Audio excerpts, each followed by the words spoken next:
어제 두 개나 이제 공시가 나왔습니다. 바른테크놀로지 기업이 공시 발행을 통해서 유상증자 소식도 있었고요. 100억 원 규모의 전환사채 발행 소식도 있었습니다. 저희가 이전에 TMQ 시간에 유상증자가 호재가 되기도 악재가 되기도 한다라는 측면은 봤는데 이 CB 발행이라고 하는 전환사채 발행에 대해서는 깊게 다루진 않았었거든요. 전환사채가 뭔가요? 네. 이강무 전문가님? 우선은 이 삼자 배정에 대한 뉴스도 있는데 이걸 떠나서 전환사채는 뭐냐면은 어느 단체, 어느 주체로 해서 돈을 이제 받게 됩니다. 그러니까 투자 자금이 됐든 어떤 활용도에 대한 자금을 조달하게 되는데 나중에 일정 시간 동안에 이자율을 좀 배분도 하지만 그 시기가 됐을 때 어쩌면은 이제 주식으로 행사할 수도 있는 그게 이제 전환사채에 대한 부분들인데요. 네. 이번에 이 바른테크놀로지에 나온 문제는 삼자 배정 증자 방식. 그러니까 제3자에게 이 자금을 조달했는데 보통은 3자에게 준다라는 거는 주주에게 준다는 거는 사실 주주에게 돈을 더 그러니까 돈을 더 투자하게끔 하는 얘기거든요. 네. 근데 3자에게는 자금을 좀 크게 유통도 되지만은 3자 입장에서는 돈을 줄 이유가 있어야 되잖아요. 그렇죠? 그 입장에서는 뭐 이자율에 대한 부분들을 받을 수도 있겠고, 혹은 그래도 좀 어느 정도의 기업에 대한 기대가 있기 때문에 투자 목적으로 할 수도 있단 말이에요. 그러면 주주 입장에서는 새로운 주체가 투자 목적이라든지 아니면 어떤 이 기업에 대한 믿는 구석이 있기 때문에 투자를 했겠지. 라는 이 심리가 있기 때문에 삼자 네. 배정에 대한 소식은 사실 대부분 호재로 작용을 합니다. 그리고 이제 삼자 배정에 참여하는 주체 같은 경우에는요, 일정 기간 동안에 만기가 되었을 때 좀 반환될 수 있는 이자율도 있고요. 혹은 이제 기대감에 대한 부분들 투자 목적이 있다라면은 네. 주가가 올라갔을 때 주권을 행사할 수도 있는 좀 그런 부분들도 있기 때문에 이거는 이제 뭐 나중에 가봐야 알겠지만 어느 정도 좀 기업에 대한 신뢰도가 회복되는 걸로 해석이 된다라고 보시면 좋을 것 같습니다. 그래서 오늘 이 바른테크놀로지 같은 경우에는 출발에서부터 해서 호재로 작용해서 네. 상한가까지 기록하는 모습이 연출됐습니다. 네. 최종우 전문가님, 그러면 주식 성격도 채권 성격도 갖고 있는 거잖아요. ACB 발행 자체가요. 네. 얘기해 주신 대로 이 만기 이자율, 또 표면 이자율 이런 것들도 포인트로 우리가 체크를 해봐야 되는 건지 CB 발행 공시가 나왔을 때 어떤 포인트 중점적으로 봐야 돼요?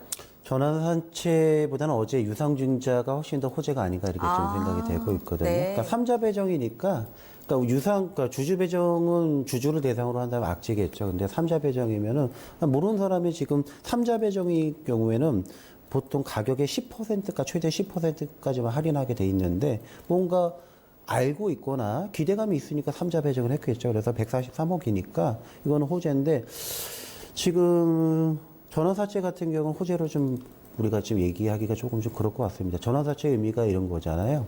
우리가 사채의 성격을 갖고 있는데 일정 시간이 지나면은 사채의 성격이 바로 주식으로 컨버터블, 좀 변화 수 있는 우리가 주식 워런티를 갖고 있는 것이 CB라고 보통 해서 전환사채라고 얘기하죠. 쉽게 얘기해서 사채권이 주식으로 바뀔 수 있는 워런티를 줄 수 있는 것이 그럼 앞에 있던 사채권이 소멸되는 거예요.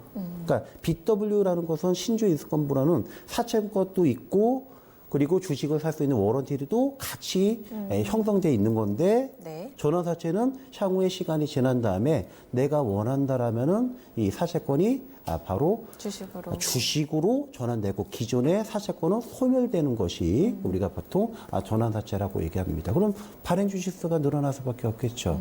그러면은 만약에 전환사채가 시장에서 호재기보다는 좀 악재로 좀 반영이 좀 얘기가 좀 될 수가 있는데 삼자 배정 같은 경우는 좀 말이 좀 다르겠죠. 그래서 어제 삼자 배정과 관련돼서 그 부분이 시장에서 뭔가 좀 바른테크놀로지에 대해서 뭔가 좀 호재니까 제3자가 143억을 투자를 하지 않았나라고 생각이 되면서 이 삼자 배정 때문에 네. 주가로 오늘 굉장히 좀 많이 밀어올리지 않았나. 그래서 전환사채보다는 삼자 배정에 대해서 시장에서 그죠?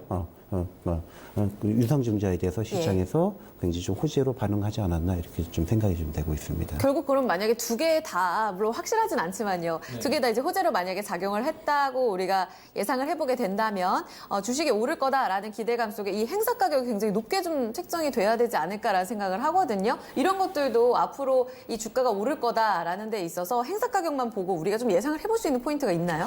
우선은 주주 입장에서는 이 주식에 그래도 새로운 이 신사업이라든지 아니면 자금에 대한 유통을 할 수 있게 조달을 했기 때문에 네. 그 부분들이 좀 이제 기업의 기사 회생이라든지 아니면 기업에 대한 재투자로 해서 네. 좀 호재가 될 수 있을 것 같고요. 그리고 이제 전환사채 뭐 발행 가격에 대한 부분들을 좀 이야기해 봤을 때 네. 사실은 높게 측정할 일은 거의 없어요. 그래서 아마 이제 향후에 어느 일정한 기간 동안에는 그 물량들이 조금은 잠겨져 있을 것 같고요. 그러니까 보호 예수가 있을 겁니다. 예를 들어서 표현한 보호 예수. 그러니까 근데 시간이 어느 정도 기간이 되고 난 다음에 만료되었을 때 주식 전환될 수 있는 부분도 있기 때문에 그 이제 과거에 처음에 발행되었을 때의 가격과 물론 이제 중간중간 정정이 됩니다. 현재 주가에 따라서. 이 부분들이 현재 주가와 어느 정도의 이격이 차이 있는지를 좀 살펴보시는 게 네. 좋을 것 같고요. 지금은 일단 그런 고민을 하진 않으셔도 될 것 같아요. 어느 정도 좀 기간이 경과돼야 되기 때문에 네. 일단 주주 입장에서는 자금 조달의 큰 목적에 좀 호재가 될 것 같고요. 네. 그리고 향후에 이 종목뿐만 아니라 다른 종목 봤을 때 현재 주가와 발행 주가에 대한 차이가 크지 않다라면은 네. 오히려 이 만기 표면 이자율이든지 어느 정도 좀 수익성이 나오기보다는 주가에서 한 번 더 움직이는 거를 기대하는 좀 물량들이 더 많을 거예요. 그래서 그 부분들이 좀 작다라면은 좀 더 들고 가도 되는 기회로 보시고요. 네. 만약에 차이가 있다라면은 그 전환사채 만료되는 시점이라든지 행사할 수 있는 시기부터는 좀 조심할 필요가 있다. 이야기를 드리겠습니다. 네. 꼭 봐야 될 포인트까지 추후에 체크해야 될 포인트까지 저희 짚어드렸습니다.